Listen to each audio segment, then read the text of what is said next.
Au peuple israélien, sachez que Israël a besoin d'une sœur sur la rive sud de la Méditerranée, qui est la Kabylie. Et nous ferons de notre espace méditerranéen un lieu de paix, de prospérité, de solidarité, de justice et de coopération internationale.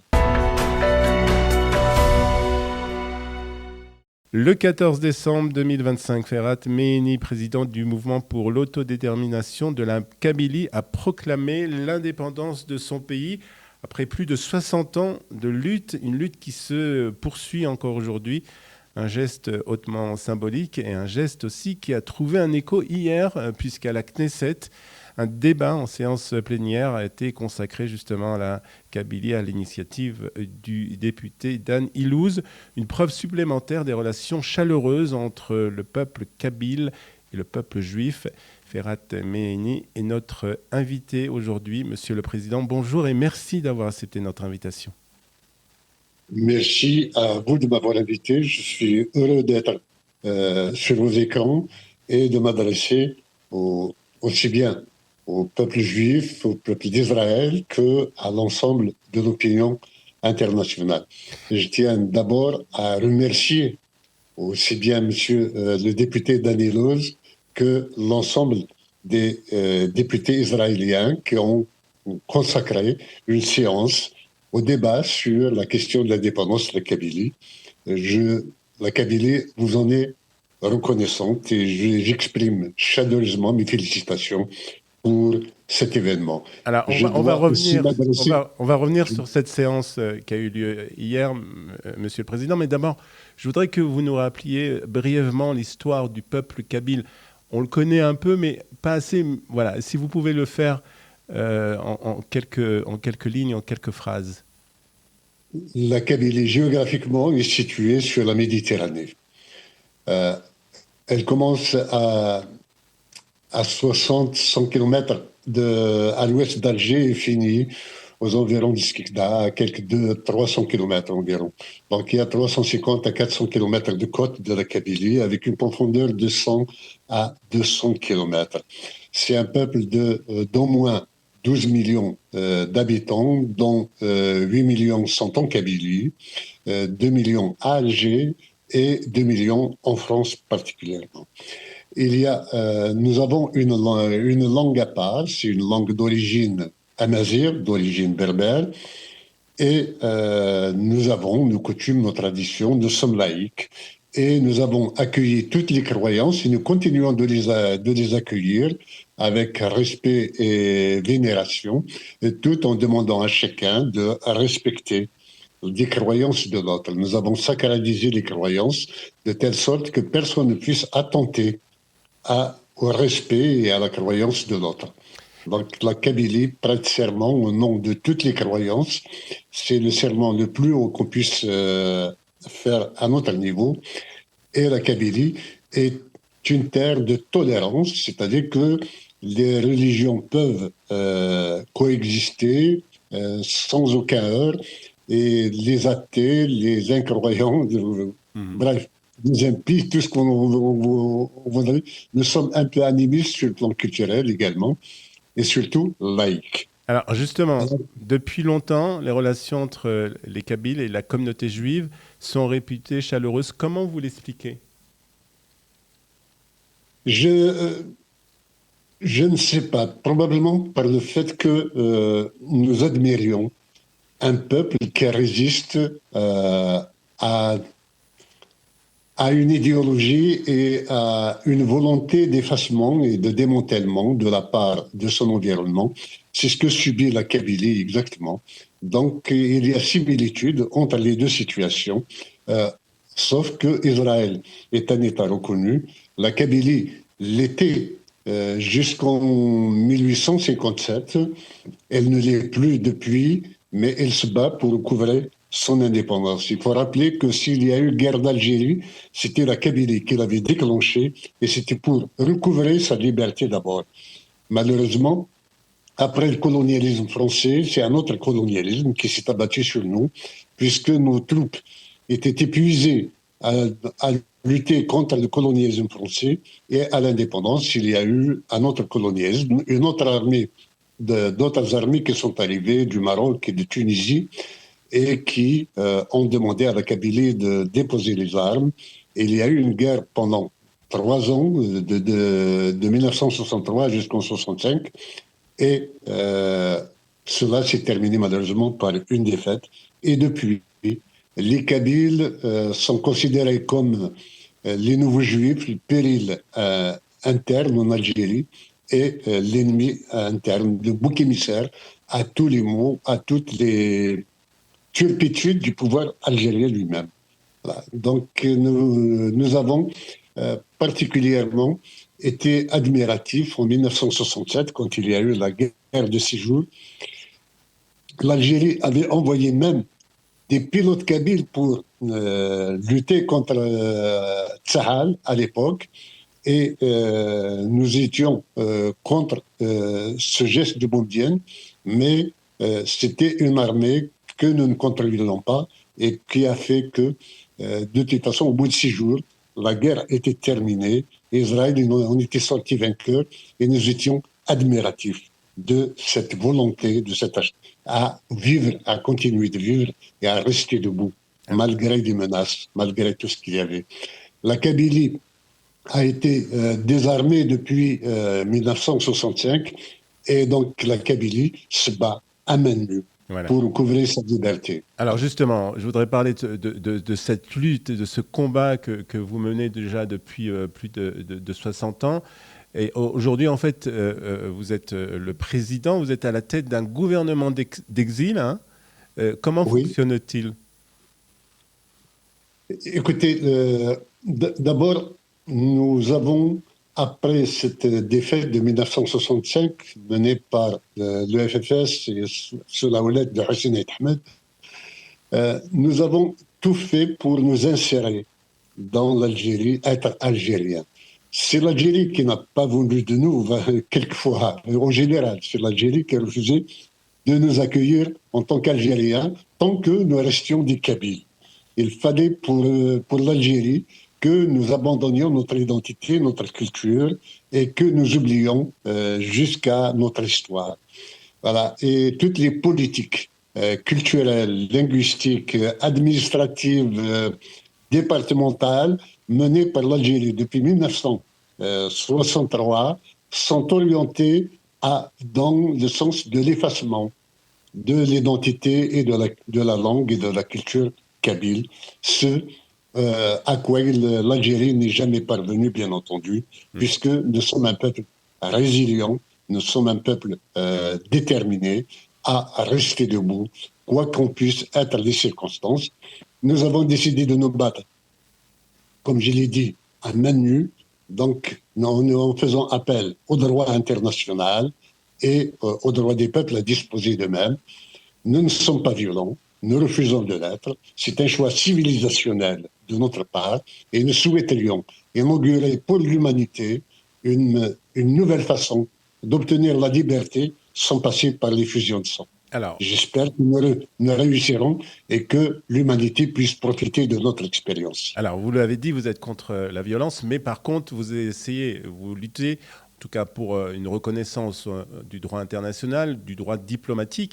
Et le 14 décembre 2025, vous avez proclamé, Monsieur le Président, l'indépendance de la Kabylie à Paris. D'ailleurs, avant qu'on parle de cette proclamation, je crois qu'il y a une anecdote qui est liée à l'endroit où cette proclamation a eu lieu. Oui, l'anecdote, c'est que nous voulions pour l'événement un lieu prestigieux et grandiose, et nous avions loué le palais des congrès de Versailles. Et la veille même, à 18h, j'ai été convoqué par la police pour me signifier l'interdiction de cette réunion au prétexte qu'il pourrait y avoir trouble à l'ordre public alors que ça se passe dans une salle fermée et que la sécurité pouvait être assurée parfaitement, aussi bien par les forces de l'ordre que par nos propres agents de sécurité.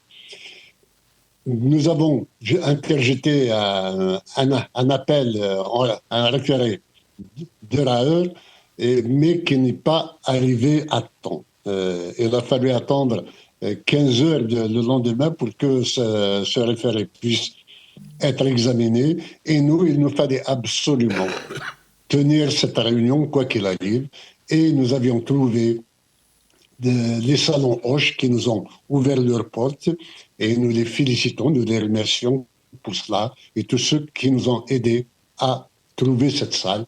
Et malgré le changement d'endroit, il y avait plus de 1000 personnes qui étaient sur place pour fêter avec nous cette indépendance, cette proclamation d'indépendance. Donc, en fin de compte, cette proclamation a eu lieu au Salon Hoche. Hein, la communauté juive de France connaît bien ces salons. Au même moment, je crois qu'il y avait une bar mitzvah qui s'est déroulée dans les Salons Hoche. Tout à fait. Et probablement que ça a été un bouclier, une sorte de protection pour nous. Alors, quelle est la portée, quelle est la signification de cette proclamation, de cette déclaration, Monsieur le Président? Que ce soit clair, la Kabylie est un territoire et une population. La Kabylie a une autorité morale qui est celle du gouvernement kabyle en exil et soutenue et menée par le mouvement pour l'autodétermination de la Kabylie. Nous avons un parlement. Nous avons beaucoup d'institutions et d'instances que nous avons mises sur pied. En 2024, le 20 avril 2024, devant l'ONU, et à l'intérieur de l'ONU, je l'avais annoncé déjà, dans le cadre des peuples autochtones, nous avions tenu devant l'ONU la proclamation de la renaissance de l'État kabyle. La Kabylie était un État, comme je l'ai dit tout à l'heure, jusqu'en 1857, et on avait des correspondances. Le roi de Koukou, le roi de Kabylie, avait des correspondances avec le royaume d'Espagne, comme le royaume de Bougie avait également des correspondances et des relations avec le Vatican en ce temps. Donc la Kabylie était un État et c'est la parenthèse coloniale qui l'a mis en sourdine, mais la Kabylie a continué à vivre avec ses lois malgré la colonisation. Le droit coutumier a prévalu sur le droit de la France coloniale.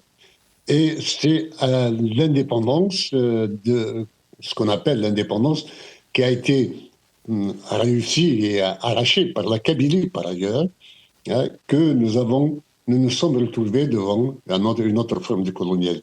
Donc, après avoir proclamé l'État, la renaissance de l'État, nous avions annoncé à partir de New York que notre intention, notre projet, était de proclamer l'indépendance de la Kabylie si l'Algérie ne venait pas à accéder à nos doléances, notamment la libération de l'ensemble des prisonniers politiques.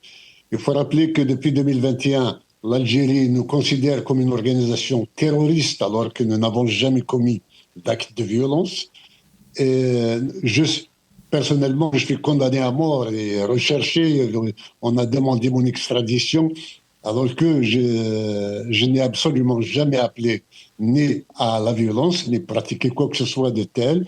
Je suis aussi terroriste que Navalny qui est mort en prison en Russie. Voilà, si vous pouvez faire le parallèle.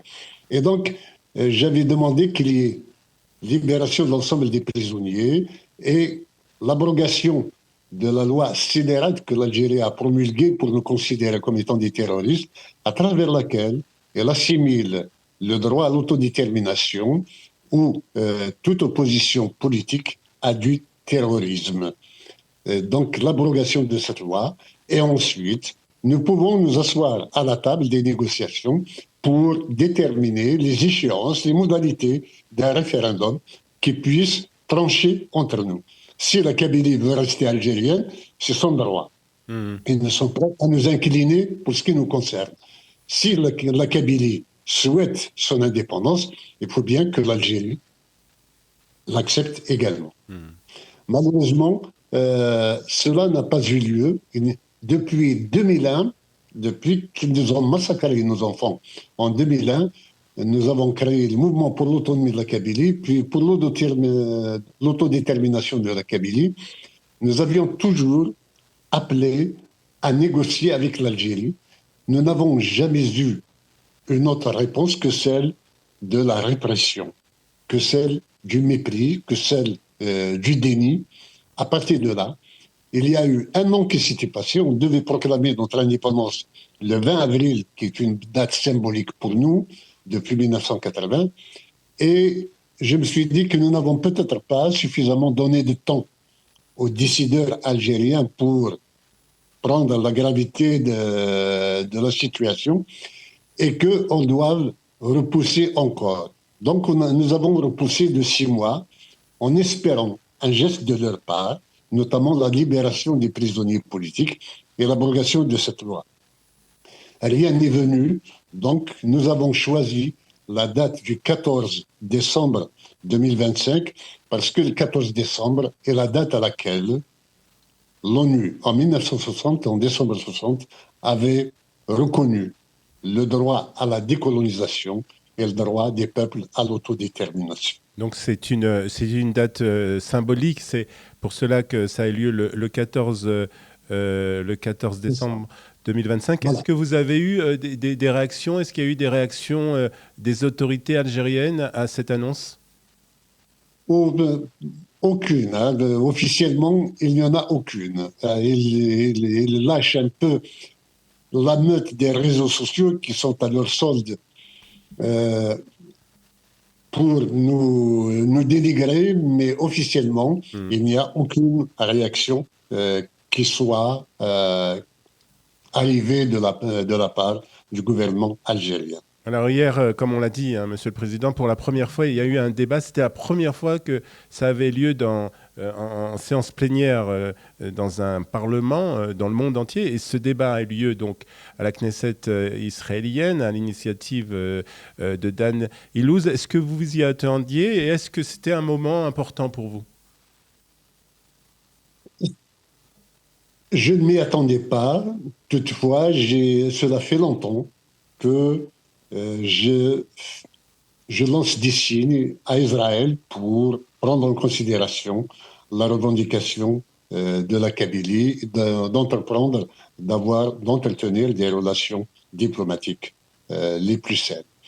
J'ai personnellement, depuis 2004, pris position à chaque intifada en faveur d'Israël, en démontant un peu l'ingénierie utilisée par le Hamas notamment, de se mettre à partir d'hôpitaux et d'écoles, à lancer des missiles ou des roquettes contre Israël et automatiquement la riposte allait sur l'endroit d'où émanait le missile. Donc le Hamas massacrait lui-même ses propres populations. Donc, et après le 7 octobre 2023, comment vous avez réagi ? Tout de suite, nous avons soutenu Israël dans son épreuve et nous avons marché avec la première marche qu'il y a eu le 10 octobre ici à Paris. Et depuis, nous avons été aux côtés d'Israël contre le terrorisme et contre la violence. Je suis particulièrement compatissant à l'endroit des populations de Gaza qui ont subi les affres de la riposte, mais c'était pour démanteler la seule menace existentielle pour Israël, qui est le Hamas. Donc, nous sommes aux côtés d'Israël et nous ne l'avons jamais caché, malgré toutes les propagandes qui ont été menées à travers le monde et qui, quelquefois, ont mis Israël en difficulté, ou du moins en incompréhension de la part d'un certain nombre de masses à travers le monde. J'espère que la vérité finira par être admise par tous, que ce n'est pas Israël l'agresseur, mais que c'était le Hamas. Voilà. Et donc cette déclaration d'indépendance, bien entendu, est tout à fait symbolique, mais ce qui n'est pas symbolique, c'est que dorénavant, il n'y aura jamais de retour en arrière. La Kabylie a proclamé son indépendance une bonne fois pour toutes. Ça n'arrive qu'une fois dans l'histoire d'un peuple. Cette déclaration est faite, elle est là pour l'éternité. Pour ce qui concerne l'examen de cette déclaration d'indépendance par la Knesset, nous en sommes fiers et toute la Kabylie se réjouit de cette issue et de cet événement. Nous sommes là pour conforter une solidarité pour toujours entre la Kabylie et Israël. Je suis venu en Israël en 2012 déjà et j'ai apporté mon soutien à ce moment-là en Israël. Malheureusement, il n'y a pas eu suffisamment de suivi de ce voyage et nous essayons de remettre cela en marche. Maintenant que Israël a déverrouillé le droit international, parce que c'est cela que M. Netanyahou vient de faire à travers la reconnaissance du Somaliland. Vous savez que l'Union africaine a sacralisé, consacré l'intangibilité des frontières héritées de la colonisation. Même si cette intangibilité a été entamée à maintes reprises, notamment par le Timor-Leste, par le Soudan Sud, par l'Érythrée, il n'empêche que beaucoup de pays gardaient cela comme étant quelque chose d'intouchable. Or, depuis 1991, avec le chaos créé par Siad Barre, le dernier président somalien, la Somalie n'existe plus officiellement au niveau des instances internationales, sauf le Somaliland qui a échappé au chaos et qui s'est organisé, qui a son armée, qui a son administration, qui a l'ensemble des services publics qui fonctionnent correctement, mais que aucune autorité, aucune chancellerie ne reconnaissait en vérité.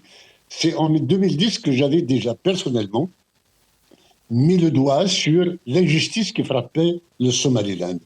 Et M. Netanyahou, Israël, en reconnaissant le Somaliland, vient d'ouvrir une page de l'histoire de l'humanité qui fait qu'on ajuste pour de bon les frontières des pays. On bouge la géopolitique post-coloniale pour l'ajuster au peuple, au vrai peuple qui existe. Alors justement, est-ce que vous pensez... La Kabylie a été annexée à l'Algérie, mais elle n'en a jamais réellement fait partie. Ouais. Mais est-ce que justement vous pensez de l'Algérie. Est-ce que vous pensez, Monsieur le Président, que cette reconnaissance par Israël du Somaliland puisse ouvrir la voie à une reconnaissance de la Kabylie par Israël, justement?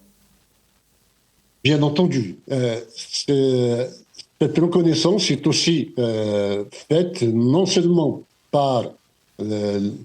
pour des raisons de fonctionnement réel et d'élimination des menaces dans le Golfe, dans la mer Rouge, notamment au Golfe d'Aden, mais aussi parce que le Somaliland est partie prenante des accords d'Abraham. Et la Kabylie est prête à se joindre à ces accords d'Abraham, pour autant que le plan global puisse assimiler, engager, faire participer des peuples qui, pour le moment, dont les États ne sont pas reconnus. Et la Kabylie a déjà envoyé une lettre dans ce sens au ministère des Affaires étrangères israélien l'année dernière pour demander cette participation. Nous avons également relancé cette demande par des canaux spéciaux auprès des Israéliens pour nous associer aux accords d'Abraham. Et donc d'ouvrir la voie à la reconnaissance de la Kabylie sur le plan international. Bien sûr, ce n'est pas la première fois que la question kabyle est arrivée dans un parlement.